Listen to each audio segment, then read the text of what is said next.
Hello mga kacherepi, kumusta na po kayo? Sana ay okay lang kayo dyan saan mang panig kayo ng daigdig naroroon. At kumusta ba ang COVID-19 dyan sa mga lugar nyo? Kayo po ba ay nakauwi na at nakapagbakasyon sa Pilipinas? Kumusta po ang inyong bakasyon at kumusta ang biyahe? Hindi ba nahirapan sa mga online na dapat asikasuhin para po sa mga kakailanganin po yung mga papers at kung mga anik-anik na gagawin para po sa ating pag-uwi? Yan.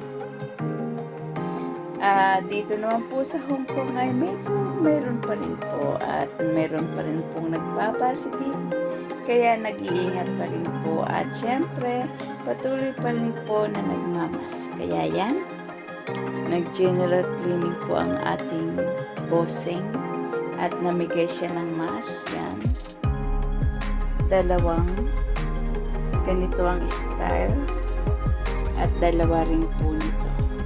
Kung sino po ang may gusto dito po sa Hong Kong, PM nyo, mag-message lang po kayo dyan sa baba.